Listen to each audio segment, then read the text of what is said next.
मैं एक मंदिर का पुजारी हूँ। मेरा नाम राम शरण है। एक दिन सुबह की आरती के बाद जब फ्री हुआ तो एक जवान लड़का जिसकी उम्र 20 साल थी, लगभग 35 साल की औरत को लेकर मंदिर में आया। उस समय उस औरत ने एक बड़ी सी चादर ओढ़ रखी थी, लेकिन चेहरा नहीं छुपाया था। सब लोग आरती के बाद अपने घर वापस जा रहे थे, लेकिन ये लड़का मेरे पास आया और बैठ गया। मुझे राम राम बोला। मैंने आने का कारण पूछा तो कहने लगा कि आप उस औरत से मेरी शादी करवा दो। उस लड़के की बात सुनकर मुझे बहुत अजीब लगा, क्योंकि वो औरत उस लड़के से उम्र में बहुत बड़ी लग रही थी। वो औरत थी तो बहुत सुंदर। मैंने कहा, तुम कहाँ से आए हो और तुम्हारी शादी में शामिल होने के लिए तुम्हारे साथ कोई आया है या नहीं? तो कहने लगा, हम दोनों अपनी मर्जी से शादी करना चाहते हैं, बस आप फेरे करवा दो। मैंने उस औरत की तरफ देखा तो वो भी यही कह रही थी कि हम अपनी मर्जी से शादी करना चाहते हैं, लेकिन मुझे उन दोनों पर शक हो रहा था। ऐसा लग रहा था कि दोनों घर से भाग कर आए हैं।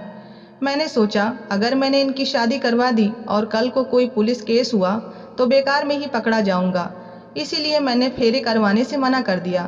तभी उस लड़के ने जेब में हाथ डाला और 1 लाख रुपए निकाले और मुझे दे दिया और बोला, ये रही आपकी फीस। और कहने लगा, आपके साथ कोई समस्या नहीं होगी, इसकी गारंटी मैं लेता हूँ। सच कहूँ तो 1 लाख देखकर मेरे मन में लालच आ गया था, और वैसे भी वो दोनों अपनी मर्जी से आए थे शादी करने। मैंने उनसे कहा कि एक गवाह ढूंढ कर लाओ, जिससे तुम्हारी शादी की गवाही देने वाला कोई तो हो। वो लड़का 1 घंटे के अंदर ही गवाह ले आया। मैंने उस गवाह के सामने उस लड़के की और औरत की शादी करवा दी। शादी के बाद वो दोनों चले गए थे, लेकिन कुछ दिनों बाद एक हादसा हुआ जिसने मुझे उस औरत से दोबारा मिलवा दिया। मेरे माता पिता मर चुके थे। मैं अपनी बुआ के घर पर पला बढ़ा था। मेरा पैदाइशी गांव इस गांव से लगा हुआ था। मैं यहाँ पर एक मंदिर में काम करता था और यहीं एक कमरे को किराए पर ले लिया था। मैं जब भी फ्री होता तो गांव से बाहर नदी के किनारे बैठ जाया करता था। यहाँ एक आम का पेड़ था जिसे मेरे माता पिता ने मिलकर लगाया था। मुझे इस पेड़ के नीचे बैठकर बड़ा सुकून मिलता था। ऐसा लगता था मेरे सर पर मेरे माता पिता का साया है। इस नदी से थोड़ी दूर पर एक शमशान घाट है। मैं उस शमशान घाट को बड़े ध्यान से देख रहा था। ना जाने कितने लोग अपने प्यारों को छोड़कर इस घाट की राख बन चुके थे। क्या उन्हें ये एहसास है कि उनके पीछे उनके अपने कितना तड़पते हैं, कितना रोते हैं?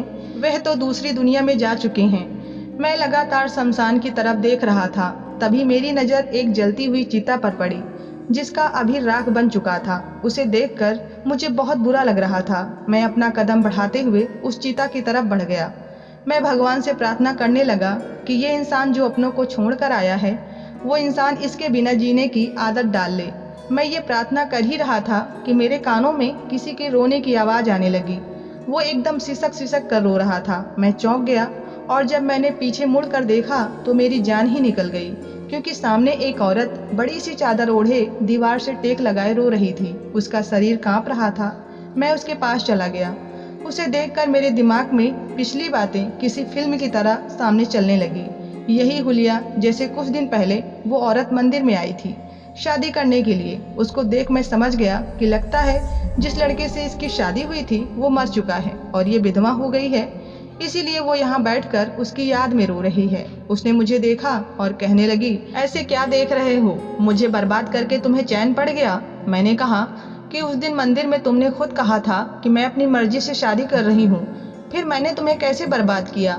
मेरी बातें सुनकर वो कहने लगी, तूने ही मेरी शादी करवाई थी तो तूने ही मेरी बर्बादी की कहानी लिखी है। इतना कहकर फिर से रोने लगी और जलती हुई चिता की राख को हाथों से मलने लगी। उसके हाथ जल रहे थे तो मैंने उसके हाथों को पीछे किया और उससे पूछा कि क्या तुम्हारा पति मर चुका है? तो कहने लगी, वो तो नहीं मरा, लेकिन मुझे मार दिया है। वो औरत इतनी सुंदर थी कि मेरी पलकें उसे देखकर झुक ही नहीं रही थी। शाम का समय हो गया था। मैंने उससे कहा कि आप अपने घर चले जाइए, यहाँ मत रुकिए। इस तरह यहाँ शमशान घाट में रहना ठीक नहीं है। मेरी बात सुनकर वो बोलने लगी कि मुझे उस घर में नहीं जाना, आप मुझे अपने घर पर ले चलिए। मैं आपके घर के सारे काम करूँगी। मुझे गलत मत समझिए, मैं सिर्फ और सिर्फ आपकी सेवा करूँगी। उसने कहा, मेरे जीने का कोई और उद्देश्य नहीं है, मुझे बस सर छुपाने की जगह चाहिए। मैं आपके सभी घर वालों की सेवा करूँगी, बदले में आपसे कुछ नहीं लूँगी। मैंने उसे बताया कि तुम मेरे घर तो चल सकती हो, लेकिन सेवा का कुछ कह नहीं सकता। उसने कहा, ठीक है, मुझे सिर्फ आज रात के लिए अपने घर में रख लो। मैं कल सुबह कहीं और चली जाऊंगी। मैं आपकी बहुत एहसानमंद रहूंगी। लेकिन मुझे एक खूबसूरत औरत को अपने घर ले जाने से डर लग रहा था।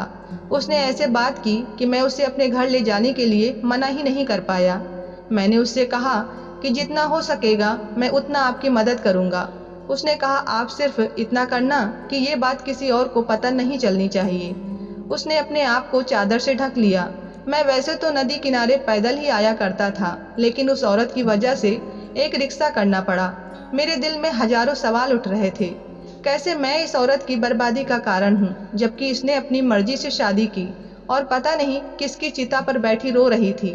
उस औरत ने मुझे देखते हुए कहा कि हो सकता है मेरा पति मुझे ढूंढता हुआ आपके पास आ जाए, लेकिन भगवान के लिए आप उसे मेरे बारे में कुछ मत बताना। अगर आप मुझे अपने घर नहीं ले जाना चाहते तो मैं कहीं और चली जाऊंगी, लेकिन मैं उस घर में दोबारा नहीं जाऊंगी। मैंने बहुत बड़ा पाप किया है जिसकी सजा मुझे मिल रही है। उस औरत की बातें सुनकर मैं हैरान था। मैंने उस औरत से पूछा कि आपने ऐसा क्या किया है जिसकी सजा आपको भगवान दे रहे हैं। मेरी बात सुनकर रिक्शे वाले की तरफ इशारा की और बोली, अभी नहीं बता सकती, आपके घर चलकर बताऊंगी। मैं समझ गया कि रिक्शे वाले के सामने कुछ कहना ठीक नहीं है। हम घर पहुंच गए। मैंने उसे अपने कमरे में बैठने को कहा। मेरे पास एक ही कमरा था और मैं अकेला ही रहता था। मुझे उस घर में अकेला देखकर वो डर गई और पूछने लगी, आपके साथ कोई और नहीं रहता क्या? मैंने अपने शिष्य से कहकर मंदिर में आरती करवा दी, क्योंकि मैं इस औरत की वजह से मंदिर नहीं जा सकता था। जब उसने मुझसे सवाल किया तो मैंने कहा कि मेरे माता पिता तो इस दुनिया से चले गए हैं, पत्नी है नहीं और ना ही कोई भाई बहन है। मैं अकेला ही इस घर में रहता हूँ। वो औरत कहने लगी, मैं पहले ही एक पाप कर चुकी हूँ, कहीं आपका भी घर बर्बाद न कर दूँ, इसीलिए सुबह ही मैं चली जाऊंगी।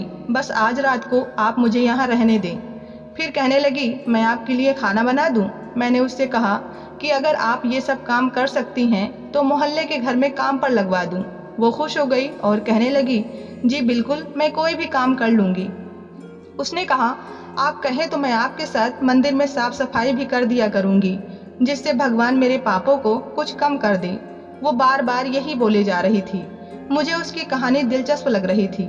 उससे मैं कुछ पूछ पाता उससे पहले ही मेरे दरवाजे पर खटखट की आवाज आने लगी। मैं चौंक गया और मैंने दरवाजा खोला तो देखा मोहल्ले से 3-4 लोग आए। वो बोल रहे थे कि देखिए पंडित जी, हम आपकी बहुत इज्जत करते हैं, लेकिन आप इस औरत से बोलें कि ये यहाँ से चली जाए, क्योंकि ये शरीफों का मोहल्ला है, यहाँ ये नहीं रह सकती। मैंने कहा, ये बहुत गरीब औरत है, मैं इसे बहुत मुश्किल से यहाँ लाया हूँ और ये मेरी बड़ी बहन की तरह है। आप लोग इसे अपने घर में रख सकते हैं तो रख लीजिए, मुझे इससे कोई ऐतराज नहीं। ये उम्र में भी मुझसे बड़ी है और कुछ दिन पहले ही मैंने इसकी शादी एक लड़के से करवाई थी। ये घर का काम भी कर सकती है। वो सारे लोग बहुत खुश हुए और कहने लगे कि आप इस औरत को हमारे घर भेज दो। पंडित जी, आप बहुत अच्छे इंसान हो, हम आपकी शराफत के कायल हो गए। ये बात सुनकर मुझे तो कोई समस्या नहीं थी, लेकिन उस आदमी ने ये सारी बातें बोलकर उस औरत को परेशान कर दिया था। शायद वो इनके साथ नहीं जाना चाहती थी। जब मैंने उस औरत को कहा उन लोगों के साथ जाने को, तो वो बेदिली से उठी और उनके साथ जाने से मना कर दिया। उसे मुझसे कोई गिला शिकवा नहीं किया, लेकिन मुझे समझ आ रहा था कि उसे जाना अच्छा क्यों नहीं लग रहा था। मोहल्ले वाले चाहते थे कि मैं उस औरत को अनाथ आश्रम छोड़ाऊं। फिर कुछ दिन बाद मैं और एक आदमी उस औरत को लेकर आश्रम ले जाने के लिए रिक्शे में बैठ गए। हम अनाथ आश्रम की ओर चल पड़े। मैंने कहा, आपको मुझे अपनी सारी कहानी बतानी होगी, क्योंकि मैं बहुत परेशान हूँ कि आपके साथ क्या समस्या है। वो औरत कहने लगी कि मैं आपसे माफ़ी मांगना चाहती हूँ, मेरी वजह से आपकी बदनामी हुई। आप अपनी जिम्मेदारी पर मुझे अनाथ आश्रम छोड़ रहे हो, इसके लिए धन्यवाद। मैंने कहा, तुम्हें अब कोई दिक्कत नहीं होगी, वहाँ तुम आराम से रहोगी। उस औरत ने फिर अपनी कहानी सुनाना शुरू किया। वो कहने लगी, मैं बदनसीब दुखों की मारी एक बेशर्म औरत हूँ, अपनी गलतियों के लिए भगवान से माफ़ी मांगती हूँ। ये बात बहुत ज़्यादा पुरानी नहीं है, मात्र 2 साल पहले की बात है, जब मेरा पति मुझे इग्नोर करने लगा था। मेरा एक 10 साल का बेटा भी है। मेरा पति बात बात पर मुझे ताने मारता था कि बच्चे होने के बाद तुम पहले की तरह सुंदर नहीं लगती, अच्छे से बन ठन कर नहीं रहती हो। ये बातें सुनकर मैं बहुत परेशान रहने लगी। शायद मुझे खुद पर ध्यान देना चाहिए था। एक दिन मैं छत पर अपनी सहेली से बातें कर रही थी। मैंने उसे अपनी सारी बातें बताई तो वो कहने लगी कि तुम अपने पति से थोड़ी दूरी बनाकर रखो, ये मर्द होते ही ऐसे हैं। जब तक इन्हें अकेलेपन का एहसास नहीं दिलाओगी तब तक तुम्हारी कदर नहीं करेगा, इसीलिए अपने पति से दूरी बनाकर रखो। मैं भी पागल थी जो उसकी बातों में आ गई। जब भी मेरा पति अच्छे मूड से मेरे पास आता, मुझे प्यार करने की कोशिश करता तो मैं उससे झगड़ा कर लेती थी। इसका नतीजा ये हुआ कि अब वो रात को देर से आने लगा और बात बात पर मुझसे झगड़े भी करता। जब मैं उससे कहती कि तुम मेरा बिल्कुल ख्याल नहीं रखते, बात नहीं करते, तो वो कुछ नहीं बोलता। इस तरह मैं और भी दुखी हो गई थी। मुझे अपने पति पर और भी गुस्सा आता था। मुझे नहीं पता था कि मेरे और मेरे पति के झगड़े का फायदा कोई और उठा रहा था। वो था मेरा 20 साल का देवर। एक दिन मेरा देवर आया और मुझसे कहने लगा कि भैया का बाहर किसी और के साथ चक्कर चल रहा है। भैया उस औरत को अपनी गाड़ी पर बैठाकर पता नहीं कहाँ ले जाते हैं। मेरे देवर के मुंह से ये बातें सुनकर मुझे बहुत गुस्सा आता था। एक दिन मैं अपने मायके चली गई, वहाँ मैंने किसी को कुछ नहीं बताया था। एक दिन मेरा देवर आया और कहने लगा, भाभी मेरे पास एक तरकीब है जिससे सब कुछ ठीक हो जाएगा। मैं खुश हो गई कि चलो अब हमारे बीच सब ठीक हो जाएगा। मैं अपने देवर के साथ पति के घर आ गई। मेरे देवर की गंदी निगाह थी, ये बात मैं समझ नहीं पाई थी। उसने मुझसे कहा कि आप भैया के सामने मुझसे बातें करो, हंसी मजाक करो, इससे उन्हें जलन महसूस होगी और वो उस औरत को छोड़कर आपके पास आ जाएंगे। मेरे पति के आने का समय हो रहा था। मैं सज धज कर अपने देवर के पास बैठकर चाय पीने लगी और दरवाजा खोल दिया था। हम हंस रहे थे, तभी मेरा पति आया और मेरे देवर को एक थप्पड़ दे मारा। दोनों भाइयों में झगड़ा बढ़ गया और छोटे भाई ने बड़े भाई को मारा, जिससे उसका सर टेबल से जा लड़ा और कुछ ही देर में मेरी दुनिया ही उजड़ गई। मैं तुरंत बेहोश हो गई और जब होश आया तब तक मेरे पति की चिता जल चुकी थी। मुझे ये सब झूठ लग रहा था, लेकिन अब मैं विधवा हो गई थी। कुछ महीनों के बाद मेरा देवर कहने लगा, भाभी आप मुझसे शादी कर लो वरना आप इस घर में नहीं रह सकती। मैंने भी सोचा कि आखिर अब कहाँ जाऊंगी, मेरा बेटा भी है। मैं अपने देवर की बात मान ली और चुपके से शादी कर ली। लेकिन मेरे देवर ने कहा कि हमारी शादी के बाद तुम किसी और को मत बताना। मैंने भी किसी को नहीं बताई, लेकिन मुझे ये समझ नहीं आया कि हमारी शादी की बात वो छुपाना क्यों चाहता है। मेरा देवर अपनी हवस पूरी करना चाहता था। मैंने उससे कहा कि अभी मैं अपने पति की मौत को भूल नहीं पाई हूँ, हम अपनी शादीशुदा जिंदगी बाद में शुरू करेंगे, लेकिन वो नहीं मान रहा था। मैं अपने देवर की गंदी नज़र पहचान गई थी, इसीलिए मैं घर छोड़कर भाग गई। मेरे पीछे मेरा बेटा उठ गया था, वो भी मम्मा मम्मा कहते हुए मेरे पीछे दौड़ा।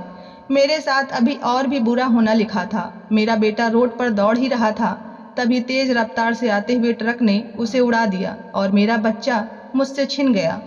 मेरे पापों के लिए शायद यही सजा भगवान ने तय की थी। कहीं ना कहीं मैं ही अपने पति की मौत की जिम्मेदार थी। मेरे बेटे की चिता की राख अभी ठंडी नहीं हुई थी कि मेरा देवर फिर से मेरे पीछे पड़ गया, लेकिन मैं उसका शिकार नहीं होना चाहती थी। इसीलिए शमशान में आकर बैठ गई जहां मेरे बेटे की चिता जल रही थी और आप मुझे मिल गए। मुझे उस औरत की कहानी सुनकर बहुत बुरा लगा। इस औरत ने अपनी नादानी के चलते अपने पति और अपने बच्चे को खो दिया था। अगर थोड़ा समझदारी से काम लेती तो आज अपनी खुशहाल जिंदगी जी रही होती। खैर, मैं उसे अनाथ आश्रम छोड़ के आ गया। शक के कारण एक खुशहाल परिवार बिखर गया। औरत की सुंदरता कभी कभी उसकी दुश्मन बन जाती है। अपने जीवन से जुड़े हर फैसले दूसरों के कहे अनुसार ना लें। पूरी कहानी सुनने के लिए आपका बहुत बहुत धन्यवाद। कहानी पसंद आई हो तो वीडियो को लाइक और चैनल को सब्सक्राइब करना ना भूलें। मिलते हैं नई कहानी।